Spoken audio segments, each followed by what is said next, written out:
Do you know what the hardest thing about being a parent is? Being a parent. Someday, my children will experience the absolute panic that one experiences when you eat a mozzarella stick and the cheese gets caught in your throat. And there's nothing I can do to prevent that. Wow. Are you triggered? Did this happen to you today? No, but it was just something I've been thinking about. But there's like a million things like that. Like sometime my kid's gonna get heartburn, and sometime he's gonna like his knee will hurt and he's not sure why. And like all these little universal life experiences that are so frustrating. And they're gonna have to go through them, and I can't protect them from it. Literally, my knee has been sore for 5 years and I don't know why. There you go. Hey, everybody. I'm Katie. I'm Becky, and this is Live, Laugh, Lorcana. And that was our weirdest cold open yet. That was a beautiful cold open. You're welcome. Do you have stuff for today that you want to talk about? I sure do. This is how we do the show. We do Becky's list, then we do Katie's list. I don't know. My stuff's stupid. Let's just do your stuff. No, I want to do your stuff. No, my stuff's stupid. Becky's list. Becky's list. My list is a little unhinged. Well, I got two things. I don't know. None of my stuff's like particularly Lorcana related. It's more just TCG related. Is that okay? Yeah. Okay, so first I was thinking about like how people are successful in games. Like what percentage, like say there's a pie chart, like how much, because we know it's not 100% skill. There's an element of luck involved. Then there's the element of getting to be able to get the cards that you need to do what you need to do. So there is kind of like the money aspect. I was just curious what your take is because it's not 100% skill, you know? No, yeah, obviously money is a huge factor because some of the good cards are expensive. And then luck is a big factor, as you're saying. I mean, the reason that best of three became an institution in Magic is because the best player only wins about 65% of the time because of the land system. Do you know how ink, quote unquote, ink works in Magic? Is it like energy in Pokemon? Because if not, I got nothing. Yeah, it's basically energy. So imagine in your 60 card deck, they're all uninkable, except 22 cards just say ink on them, and that's it. Interesting. Like, you could just not draw an ink for like 6 turns, or you could just only draw inks for like 6 turns. So, luck is huge in Magic. In Flesh and Blood, it's very, very low. So I don't know. I think it's probably somewhere in the middle in Lorcana. I don't know what the pie chart is. Depends by game. That's interesting. And I also was interested in, I was reading a thing, I sent it to you on professional TCG players. And I find that really fascinating because I don't think you can end up net positive playing a game professionally, quote unquote. I don't think you can.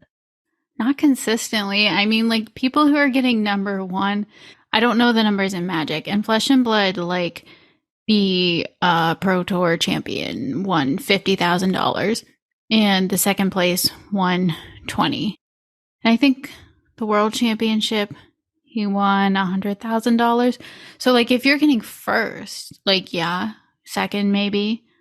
And I imagine, how many players does Flesh and Blood have, and especially how many of those players are on the Pro Tour. Like it's a very, very small amount. I just feel like do professional TCG players really exist? Like, is that a thing? Here, you sent me this. Let me bring it up. Okay, so this is a Twitter post from Jake Brown.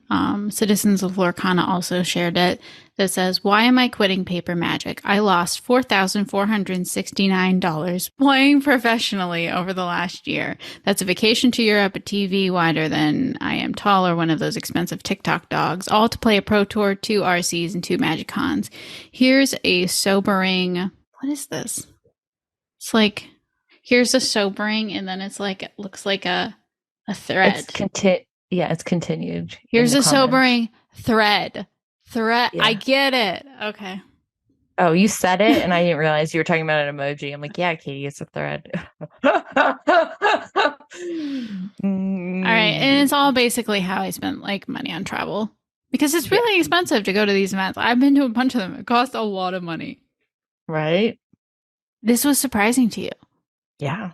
Well, I guess not. I guess it's not surprising to me. I don't know. We probably shouldn't even talk about this. It seems like such a whiny kind of thing. I don't know. Like, yeah, if you're going to be traveling the country doing this, you're going to be spending a lot of money, and like the payouts for these events like are not that big. I don't think I think you would be insane to go in. Even the person who wins first, like it would be insane for you to go in to think you're going to be making money doing this. 100% correct. Like you really that you have to love it. Like you have to be excited to be doing this traveling, being excited to see your friends from around the world playing this game. And that's how I approached it. And obviously I'm terrible, so it's not the same. But yeah, I mean most people aren't making their money back. Or even close to it, I'd imagine. Mm-mm. Especially if you're traveling. I mean, like just hanging out at local events, like if you live in a big city that happens to host a lot, maybe, but I don't know. I just thought it was like such a weird thing to comment on. Like, I'm not making money doing this. I'm like, did you think you would? I don't know. I know one of the best Flesh and Blood players, Brody Spurlock, was just so happy to like actually be not in the red. Like he was making a little more money than he was spending traveling. He was very excited. But there are a couple people who make a lot of money on it. But like you said, it's not 100% skill, so it's like you can't rely on that consistently. I just thought that was interesting because, people say professional, but like okay, so you are, but like, I guess being professional just means you win money. You don't need to like end up positive, I guess. I don't know. I just like had not really thought about it. So I thought it was an interesting thing. Mm-hmm. Definitely. Is there more on your list? Katie, I have a confession. You don't have a list. That was a blank piece of paper. It's how do you win? That's all that's written on this piece of paper. Do you want to see? This is like we should. No, I don't want to. We should do a Hermione Granger. I don't want to talk about it. We should do a side by side of us holding up our notes for the show. Okay, like, yeah, you got it. So you can take a screenshot because this is a little funny. 3 pages, single spaced. Like I'm a sociopath. I'm sorry, Katie. I can't talk about. Hey, if you want me to fill time, I can fill time. I can talk about so many things right now. No, we have so much to talk about. I just wanted to give you a chance to host the show. Anyway, let's talk. What do you got to talk about? All right, so I thought we would just go over some Lorcana news. We got reprint news. Holidays, baby. Yeah.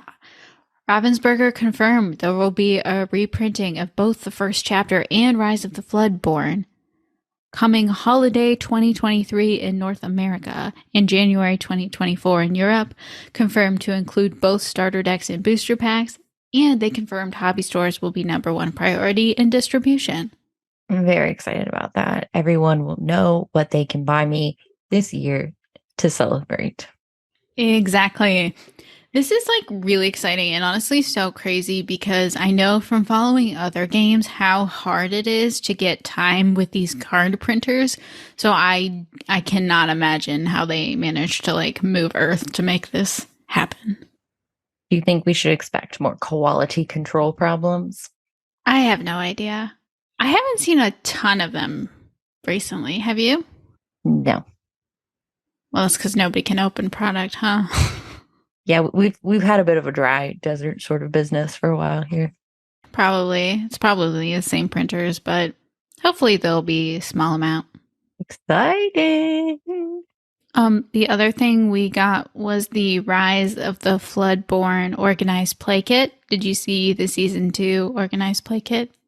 Looks an awful like the season 1. Yeah. The 3 pins, there's like a Rapunzel pin, a Honey Wizard pin, and a Lorcana pin, but like that Honey Wizard pin is it's gonna be so popular. I love pins. I love enamel pins. I would like all of the pins. That's like my top priority. Promo cards, yeah, all right, whatever. Give me pins. I wish they would make more because I really want them. Yeah, I think the only one we have is the Ariel one from this chapter. The only one I have is the none of them. Well, Yep. you need to go to more leagues. That's your problem. I know. So we talk about new cards. I got them. Ready? 4 new cards revealed with this kit. Yeah, go ahead. Hypnotize. Okay, that wasn't revealed with the kit, but we did get it. Who is Oh. in the Hypnotize card? I forget his name. Ka is the other guy. No, I think it is Ka, isn't it? It's Ka, yeah. Ka the snake from the Jungle Book. Good job. Yay. We also got I'm Stuck, Winnie the Pooh. Was that one of them? That we talked about that last week. Did we? But it's a card. Good job. We got Mulan, Warrior thing. Soldier in Training. Nailed it. Maybe you should just do it. No, you did so good. You got 2 of the 3 things. You're doing so good.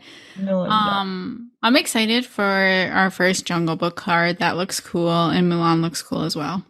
And then we got 4 cards revealed with the OP kit. And those were Cinderella, Knight in Training. And everyone's supposed to get this when they sign up for League. Love it. We're giving her more swords, and that's what she needs. I know. I'm so excited. Like, she's actually like, back there working to be a knight. I love it so much. Nice. And then the other cards we got were Bucky, Squirrel, Squeak, Tutor. Love it. So good. Love an Emperor's New Groove reference. Me too. Minnie Mouse, Wide-Eyed Diver. I was confused by that one. I think obviously it's Bloodborne related. I just think it's a little interesting that in the Bloodborne, she is scuba diving and Mickey is a detective. And I'm just like, all right. Yeah, but he's a detective looking at the seaweed. They're related somehow. The Minnie Mouse diving art is so cute. I love it. It is very cute. And then Robin Hood, Capable Fighter is our last card we got. Love it. Very cool. I would like more Robin Hood instead of just Robin Hood. I want Maid Marian. I want Little John. That is a great call out. We really need those characters.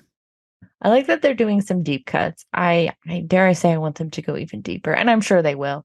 It's just like, oh, you're just like teasing me with that. 100% agree. Then that was really all for news. But did you want to talk about Pixelborn?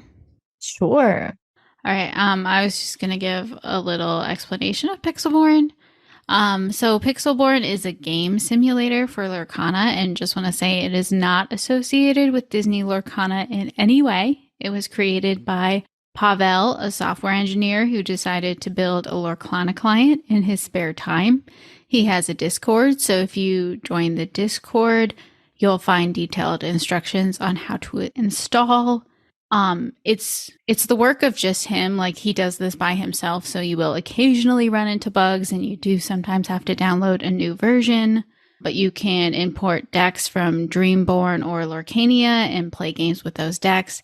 There's a matchmaking system, so you can jump in with a random person, or you can create a custom match with a friend, and there is no in-game chat. And I think it is a great tool to play Lorcana when you are not able to in person. It's also fun to play decks that you don't own. That's fun. It is really fun because obviously there are product issues right now. So I'm going to tell you about the first time I played Pixelborn. I couldn't figure out how to do it because when I had to read directions, my brain shuts off because I have ADHD. So my husband did it for me. And then I was playing it and I couldn't it took me forever to find somebody to play with.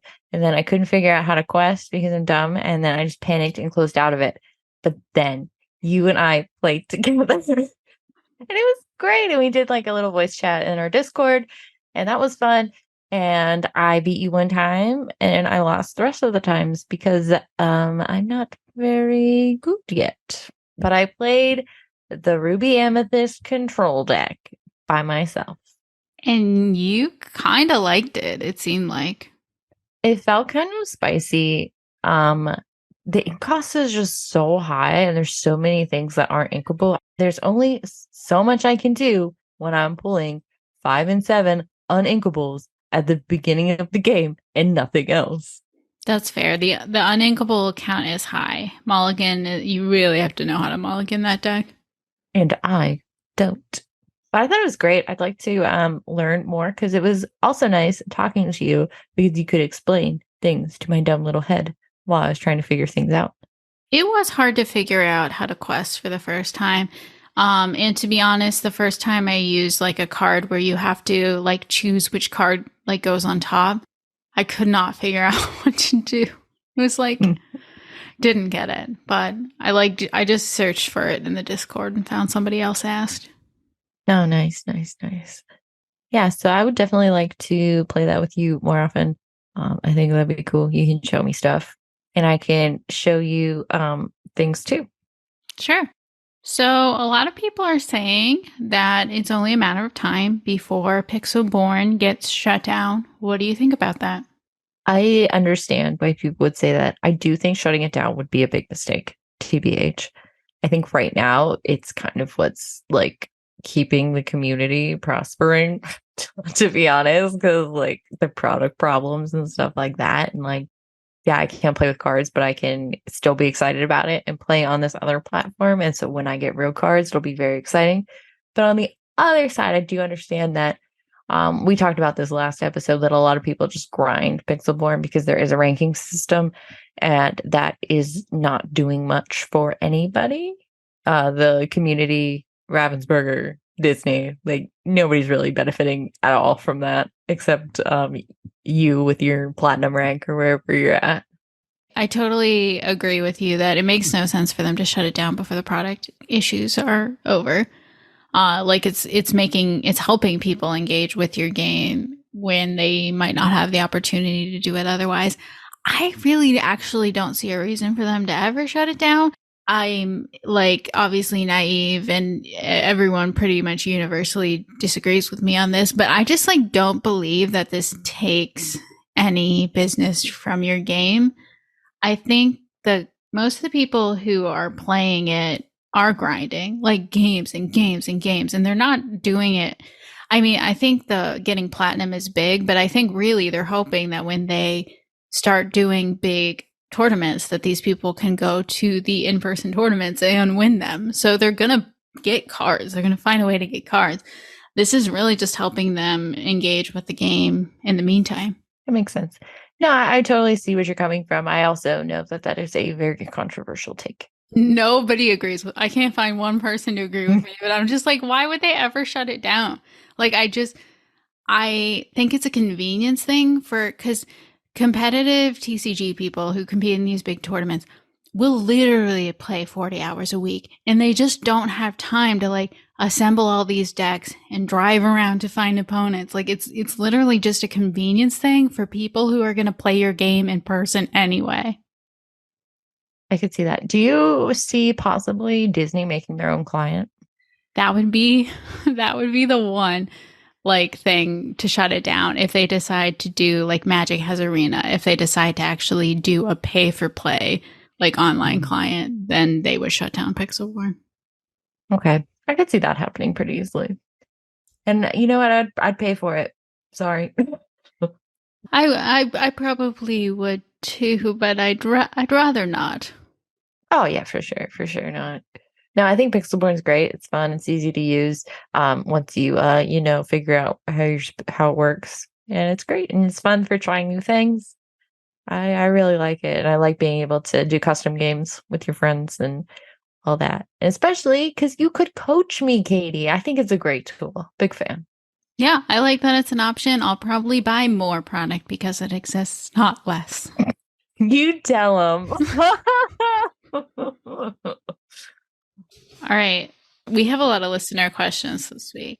Oh, wait, I had one other thing I was going to say. We could talk about how you were wrong for the third time. Last week, we were all like, oh my gosh, I'm so tired of being wrong. So last week, I poo-ha-ha'd that our friend would ever play Lorcana again that we taught. And twice in the past week, our best friend, our best childhood friend, Brittany, has sent us Snapchats being like, playing Lorcana, and then asking questions about rules and stuff. It's like, oh, geez, look at you, girl. I love it. All right. So we have 4 listener questions today. Nice. The first question is actually one we received a couple of times in reaction to last week's episode. We heard it from B Squared and Illuminaries of the Magic Kingdom, among others. So this is a question from our competitive cishet white males. They want to know what they can do to make their TCG space more welcoming to minorities. Obviously, we're women, so that's the minority group that we can kind of speak to. It's a lot harder for us to speak to others, but I think most of these things are applicable to other groups as well. Excellent question. And may I say, I loved last week's episode and generated some really good conversation, I thought. We got some really amazing feedback on it, and it made me very happy and warmed my heart. And I just want to thank all of our listeners for who responded to us and all that. It was great.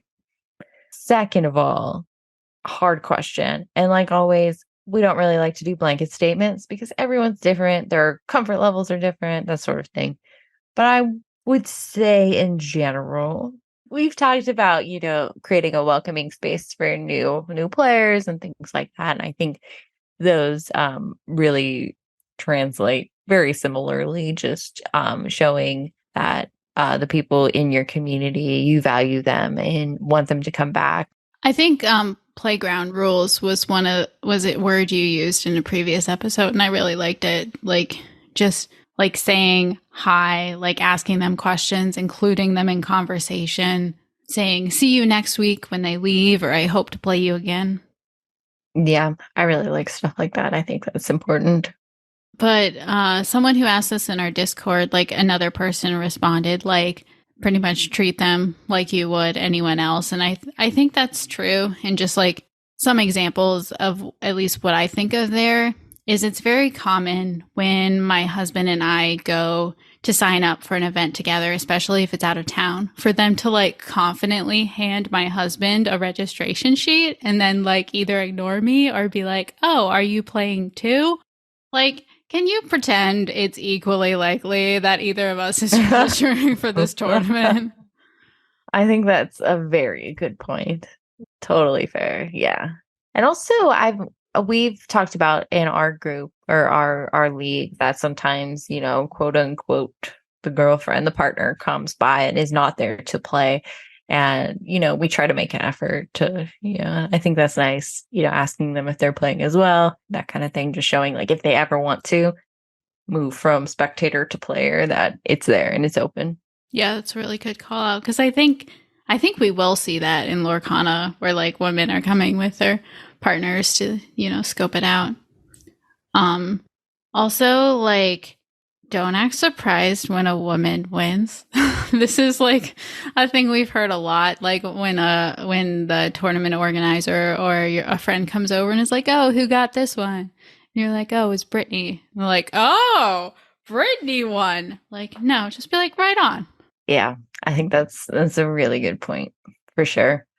Another thing I had in this area was don't immediately start explaining game rules or a person's deck to them. This is one I used to hear from other women all the time in Flesh and Blood, that they would like go to a big tournament and like their opponent would start explaining their deck to them. And it's like, I'm at a 5K. Like, maybe like think about the fact that I might know how to play. So yeah, just don't immediately start explaining if you wouldn't to a man. I think that's legitimate. Is that, see, I've never experienced that. So I'm just curious. That's different than like explaining what your cards do, right? Because I'm always like, I play this, which allows me to X. Yeah, no. Like I've had a lot of women in Flesh and Blood tell me that like you're on blue yellow, I'm on red green, and you're being like, well, in a red green deck you really want to do this. This is really like your game plan, so why don't you like try to do like that kind of thing. Oh wow. Yeah, nobody's done that to me before. And then I think there are other things you will hear other people say that are just blatantly wrong, and I think in those cases you should say something. You mean like calling people out? Yes. You hear this a lot when people talk about feminism in general, the importance of men calling out other men who are exhibiting misogynistic things. You're always like, catcalling, things like that. Hold your bros accountable when they're doing stuff like that. And I think with this is also very much the same. If your best buddy is, talking down to a woman he's playing against, I don't see any problem. In fact, I would encourage afterwards you going up to him being like, hey man, like, what was that? I think that's totally fair. And I kind of just wanted to talk through an example we heard recently. So this was actually from Magic, not Lorcana, but a woman was paired with a man round one at a tournament, and she overheard him say to his friend, "Oh, yes, I was paired against someone in the girlfriend bracket. This is going to be an easy win." Oof. I think that's like a pretty blatantly wrong thing to say. And I actually don't think anyone who's made it to this point in our podcast would ever say something like this. That's true. We are kind of preaching to the choir here. But if you hear it, I do think you should say something. For sure. Like, hey man, like, what was that? Like, don't say stuff like that. And I feel like we can also say stuff too as women. Just be nice to everybody. Don't be a jerk. Mm-hmm. All right, we have more listener questions. This is from T. Denstroyer. We all know losing is just a learning experience. What is your method for learning from a loss? Do you actively engage that thinking process, or do you let it happen naturally? This question kind of comes off as one intended for competitive play, but I think at its core, it really feeds more into my casual mindset. It helps keep the casual vibes moving. I would agree with that. I can't wait to hear your answer. I just can't wait.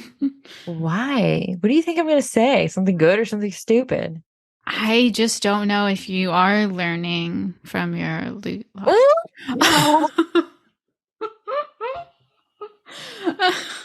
I just like don't know if you care. Did we enough. not just talk about that you should respect me? What is happening? I respect you.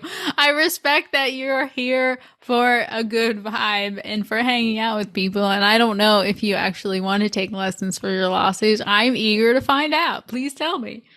Okay. Well, I will have you know that I'm always learning, and I'm always also losing. And you know what? It's fine. And I do learn stuff, and I am actually a very active loser. You know what I mean? Like, I'm playing against somebody and they're destroying me.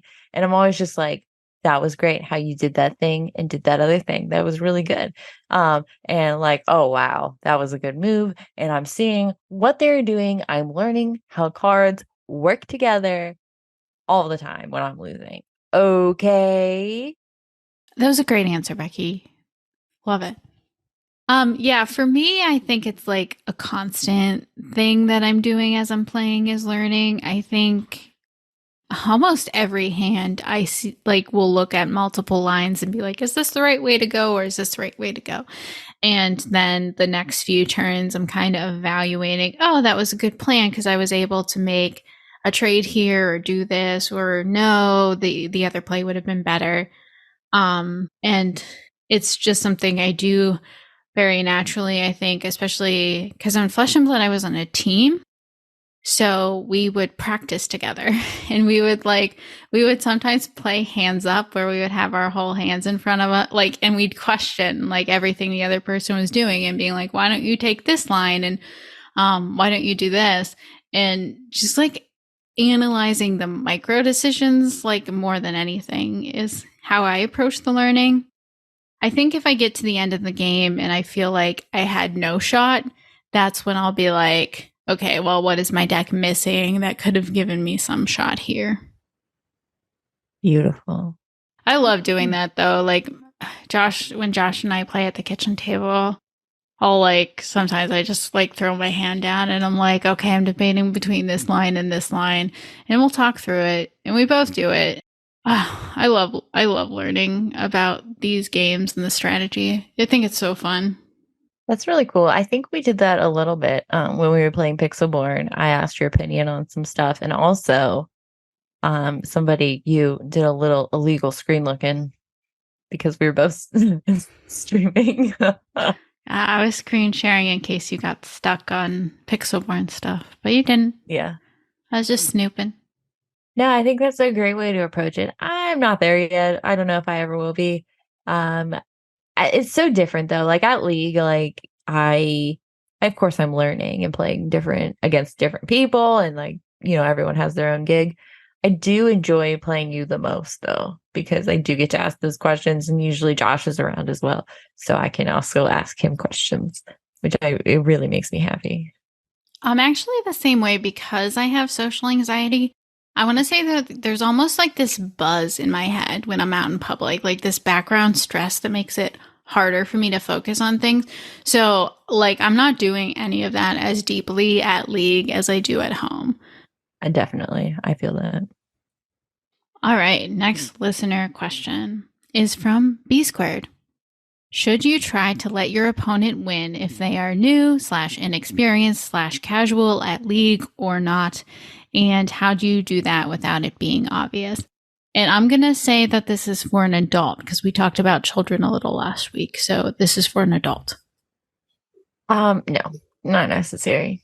Absolutely not. What do you think? Yeah, I am inclined to agree with maybe some nuance, but generally no, especially like casual. I kind of have this weird thing. This is my weird thing where I don't like feeling like I won because my deck was more expensive. So if I'm playing a casual player, I might bust out a cheaper deck. I might not bring out my deck with all the legendaries, but like I'm not going to hold back like against a casual player. Yeah. I do not think anybody is under any obligation to throw a game for anybody for any reason. Do I do that sometimes? Yes. If you are playing a friend who you think really needs a win, how about we talk about something like that? Like if you think your friend really needs a win, and you kind of like want to make it easier for them to beat you, I don't know. My strategy is usually to like not challenge much. It's so easy to throw a game. I don't know. Is it hard to throw a game, Katie? It's hard for me to throw games. It's like That's it's fascinating. exceptionally hard for me to throw games. In your head or because you don't know what to do? Because I could tell you if you need help. What do you think is physically hard? You think I I can't don't find know. the line to lose? I don't know. How do I not quest? I can't do it. No, you don't have to. Oh my gosh, Katie. You don't have to quest if you already put down all your good stuff in your ink pile. Just ink the good stuff, play the little baby cards, don't challenge. Just one more here, one more there, ba. Take a turn where you're like, oh, I forgot to quest. Or no, I'm keeping this readied, because I'm so scared you're going to attack me. That business. Come on now. Okay, real talk. Like, Yeah. can you quantify the fun you have on your average game of Flesh and Blood and compare that to Flesh and Blood? Oh my God. Can you believe I just did that? What podcast are you on? Is this Lessons in Lava? Am I Josh? Oh my gosh. Okay. Well, I was thinking that was Josh. No, spot Okay. on. You didn't have to explain it. I knew. Okay, so if you quantify the amount of fun you have on the average game of Lorcana and compare it to how much fun you're having when you're throwing a game of Lorcana, like what's the difference? Because for me, it's a huge difference. Like I have fun playing this game and I do not have fun not trying. Okay, playing strangers, like, it doesn't matter to me. Does not matter. How would I feel about throwing a game with you? Not good. Like, I do not care with strangers. Like, honestly, as we discussed, I am there to have, like, a social time. Like, I want to talk to people. I want to do things. Like, I don't care how this game goes. Like, I'm happy to throw. I'm enjoying it just as much. Yeah. So I immediately split out the casual from this because, like, new or inexperienced, new here, I feel an obligation that they need to get hooked on the game. This is a person who's kind of feeling the water and seeing if they want to play Lorcana. And then I feel obligation that they have a good time. And I don't know that you can have a good time in a game where you're just getting stomped on. So I think there is Why don't maybe. you ask me? Tell me. I am consistently getting stomped on, and it's fine. I'm still going, aren't I? I don't know. My personal opinion on this was like, if you're trying to get someone hooked, they need to feel like they have they had a chance. They don't need to win. You do not need to throw the game. I think I personally would do what I can to make them feel like, oh, if I had done a few things differently, I could win. So I might, ink my legendaries. I might start with a really bad deck in the first place to just try and make it closer. Do the mulligan poorly. A poor mulligan. No, I get that. That's a good point. And I also think if somebody who is new does something that like required a little strategy, just being like, that was such a great move, even if they lose, like that was a great move. I think that goes a long way. But yeah, I think our stance is no, you don't have to let them win. Definitely not. And I think all of what we've been talking about so far is like for a random person at League. If you're trying to get your partner into this game, if you're trying to get a best friend into this game, make it so they can win. Because like probably you're gonna play like 10 games with this person. Like if they lose all 10 games, that's not fun. Like your partner wants to beat you. So give them the really good deck with all the legendaries and you take the crappy commons and make it so that they can win. That's what I I think. think that's fair. That's totally fair. All right, we have one more listener question. This is from Jedi Geek Girl. You each are put in charge of creating a Lorcana themed blizzard. It cannot be one that already exists and it can't be the same as your sister's. What would be in your Lorcana themed blizzard and what would you call it? Again, they have to be different. No cheating, Becky.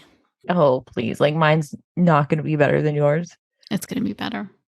I would like to preface this question that our Discord is, dare I say, disproportionately very passionate about Dairy Queen Blizzard frozen desserts. They come up a lot. We have an emoji now that's just a little blizzard. We talk about blizzards more than the average person, I would say. Way more. I had to stop for Dairy Queen on the way home today because you guys like would not stop talking. What did you get? Pumpkin pie blizzard. Also, You have to. I got the chicken tenders basket because you guys kept talking about the chicken tenders basket and the delicious gravy. And I'm sorry, it's not for me. Those were some of the worst chicken tenders I've ever had. Which one did you go to? The one in McMurray, Were they fresh? they did not taste fresh. Okay, well then they weren't fresh. Okay, Katie, audience. The DQ chicken tender basket is incredible. You get chicken tenders if they're okay, because nobody orders food at the one in Finleyville, so they make everything fresh. So you get fresh tendies, right? You get fries, delicious. They give you 2 pieces of toast that is buttered. Why? I don't know, but they do. And they also give you a little cup of country gravy. You put everything in that gravy, girl. The tendies, the fries, the toast. It's delicious. It's like 3,500 calories and it's so good. I'm vegetarian now, so I don't eat the tendy basket, but I have fond memories. I guess I'll have to try the Finleyville one to get it fresh. I gave 2 of the tendies to the dogs. It was just not for me. Wow, that is so sad. Did you get the gravy though? Did you try the gravy? Did you like the gravy? Well, the chicken tenders were so dry that they had to be dunked in gravy. So yes. You got bad tendies. You got to ask for fresh. Next time you go, just be like, can you put fresh tendies on for me? I'm happy to wait. And they'll do it. The pumpkin pie blizzard was so good though. It always is. It's obscenely good. Like, why is it so good? I don't know. It's the best blizzard they make, period. Mm-hmm. So anyway, let's answer the question. Yeah, let's do it. So I made I was asked in our Discord to make a Live Laugh Lorcana Blizzard, which I thought was pretty good, right? Mm-hmm. So we did pumpkin pie because we're basic.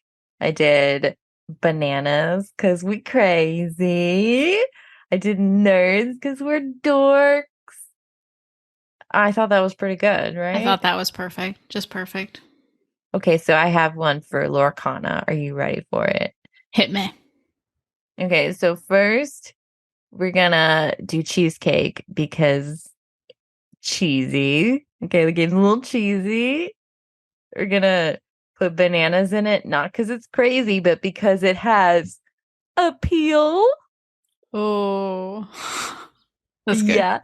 And then I'm going to have I don't know what they call the employees at GQ, go in the back, cut me up a hot dog and put that on top because what are you making that face for? A hot dog on top of the. They are iconic in the Mickeyverse, and don't act like you don't know that. The first words that Steamboat Willie, soon to be Mickey Mouse, ever said was hot dog. You're right. You're right. Okay? So go ahead, give me your stupid one. Okay, is that your Disney Lorcana Blizzard? Yeah. Okay, so this is why I did too, because I wasn't sure if it was supposed to be like like Disney Lorcana general or like a specific thing in Disney Lorcana, you know? Okay. Tell me what you got. So my first was the Disney Lorcana Blizzard. This has graham crackers, which read to me as cards. M&Ms. We're going straight to the M&M distributor to get the colors for the inks. Yes. And then we're putting in pineapple, because of the iconic Disney snack, the Dole Whip. So that's my Disney Lorcana Blizzard. Then I did a second one. This is the Ruby Amy Control Blizzard. This one is strawberry and grape topping, salted dark chocolate, and crushed dreams. Also whipped cream. Wow, that was beautiful, Katie. No shade to Ruby. Jedi Geek Girl who asked the question, she's a Ruby Amy Control player, and we respect it. You do respect it. Katie, why don't you tell us about our featured creator? Our featured creator this week is Lorcana Illuminary. This is an Instagram account by Rebecca, and it's targeted for casual players, families, TCG newbies, and Disney fans. She has great informational reels about Lorcana with news and gameplay info. The editing and music of the reels is always impeccable. She also posts really fun Instagram stories with music and polls. Like, it's just an all-around great account to follow. She also has a card tracker in her Instagram bio and a Spotify playlist of Disney music, which is really good. So be sure to check out Lorcana Illuminary on Instagram. I have a quick question. When you did the outro last week, when you were like, well, that's the end of our show, folks, was that a Mickey thing? Was that a Mickey impression? No, that was just me being me. Okay. Would you like me to do a Mickey outro? Yeah. Okay, hold on. I can't do a Mickey impersonation without saying hiya pal. So it's gonna start with hiya pal. Okay, are you ready? I'm ready. Hiya pal. Hope you had a great time listening to Live Laugh Lorcana. And then I'll do the rest of it regular. Okay. Okay. That was good. Really that was really good. No, it wasn't. Next week, we're going to have Donald Duck do the outro. Get hyped. Okay. Oh, yeah. Be sure to check us out on Instagram, Twitter, YouTube, because it's this, but on YouTube. And be sure to follow us wherever you get your podcasts. Also, we have a Discord. Come, tell us your favorite Dairy Queen Blizzard flavor. Mine is the brownie, but also the pumpkin pie. Until next time, remember to live, laugh, and lore.